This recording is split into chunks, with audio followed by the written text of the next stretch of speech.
Hi, I'm Brian with BibleStudying.net, and we've been talking about Platonism, and we've already looked at some quotes that have told us that Platonism is a mystical worldview, like the other views that we've been talking about, like Hinduism, Buddhism, and we've already seen some very specific similarities with Taoism. And so it definitely has that doctrinal point in common with these other religions. Next, let's look at the idea of the one that is all. And like Taoism, we're going to see that Plato is very specific about this. It gives us a lot of detail in Platonism concerning this point. The next quote comes to us from Britannica.com, and it says that the leading ideas, this is in their article on Platonism, that the leading ideas in the thought of philosophers can properly be described as Neoplatonists seem to always have included the following components. I'm not going to read them all, but I do want to hit some highlights. That there is a plurality of levels of being arranged in hierarchical descending order, the last and lowest comprising the physical universe. The physical universe is the last level of being, it is the lowest level of being. So we're going to be looking to the idea of whether or not Plato and Platonism is trying to get us to escape from this last and lowest physical level of existence to a higher level of existence. In addition, it says here that each level is derived in its own reality by turning back towards its superior in a movement of contemplative desire. So there again is a hint of this idea of sort of mystical, meditative desire towards the one. And again here at the end they describe the one. They say the highest level of being, and through it all of what else in any sense exists, derived from the ultimate principle, which is absolutely free from determinations and limitations and utterly transcends any conceivable reality, so that it may be said to be beyond being. And then it goes on to describe this, saying that it cannot really be named, or is not properly described as being, but we can call it simply the one to designate its complete simplicity. And it is the source of all perfections and the ultimate goal of return, and that we want to be led back to this one.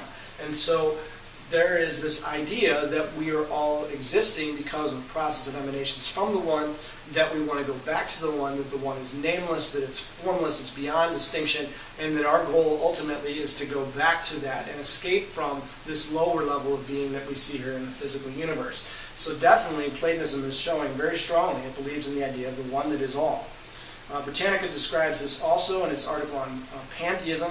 It says that pantheism, of course, is the doctrine that the universe conceived of as a whole is God, and it describes the cognate or related doctrine of pantheism that asserts that God includes the universe as part, but not the whole of his being. It then goes on to talk about Neoplatonic emanistic pantheism. So it's actually categorizing this idea of emanations, levels of being that descend downward from the ultimate being, as a pantheistic worldview, emanistic pantheism.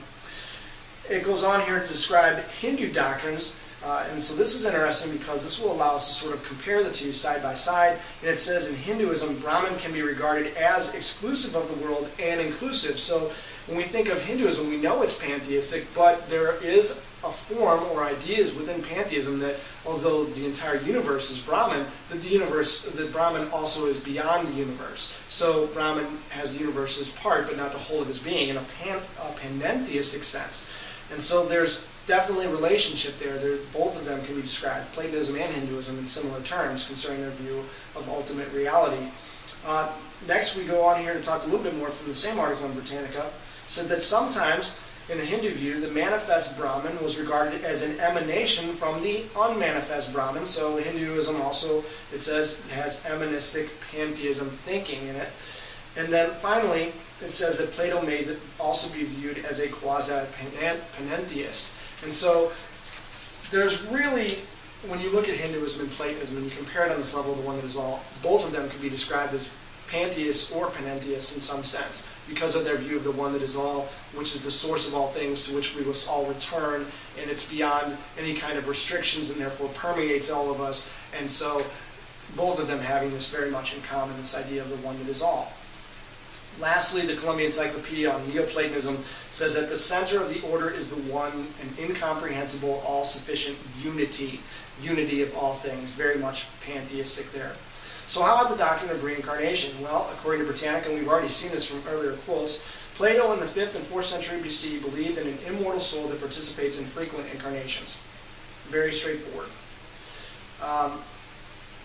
We can bring in other quotes on that. For example, Encyclopedia Britannica states in its article on Plato that the process of nature are generally viewed as cyclical, and it is reasonable to suppose that this cyclicity applies to the case of dying and coming back to life. What about the Platonic definition of salvation? How do they view salvation? How do they define it? Well, according to Britannica, in their article again on Plato, it discusses some of these issues. It says that in Plato's view, Socrates' soul is identical with Socrates himself, and the survival of his soul is the survival of Socrates in a purified state.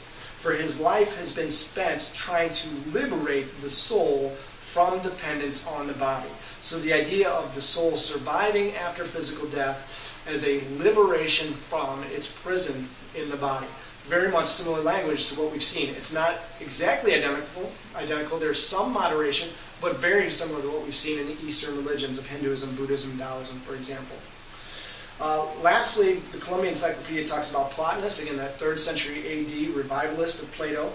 And Plotinus believed that people potentially sought life in which the individual soul would rise through contemplation to the level of intelligence, the divine mind, and then through mystical union would be absorbed into the one itself. So definitely the idea that through mystical meditative practices and secret knowledge or various kinds of esoteric knowledge and meditation and mysticism, you would be ultimately reabsorbed back into the one which itself was the original source of everything else, and that this is the goal that each of us should have.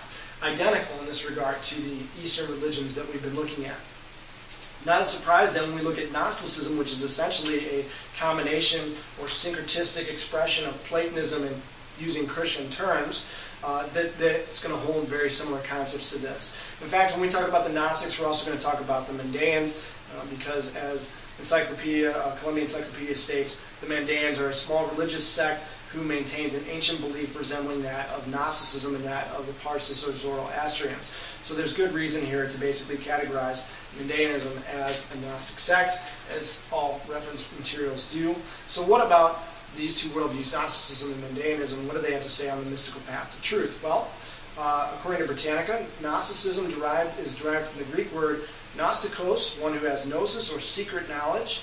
Gnostic sects appear to have shared an emphasis on the redemptive power of esoteric knowledge acquired not by learning or by empirical observation, but by divine revelation. So it's not in any way an objective process by looking at reason and evidence. We'll see more on that as we go. Britannica states similarly that Gnostic revelation cannot be acquired by forces of reason, and it's different from Christian revelation because it is not rooted in history and transmitted by Scripture. It is rather the intuition of the mystery of the self. And so when we talk about Christian revelation, where God comes down, He talks to someone, they write it down, that's described for us in historical documents, that's different from what Gnostics mean by revelation. They mean an internal, intuitive, mystical revelation of the self that takes place inside of you. And they say that's the only way to get to knowledge. You can't get it through reason, you can't get it through empirical or objective observation of evidence all around you. So next, let's talk a little bit about the idea of the one that is all within Gnosticism.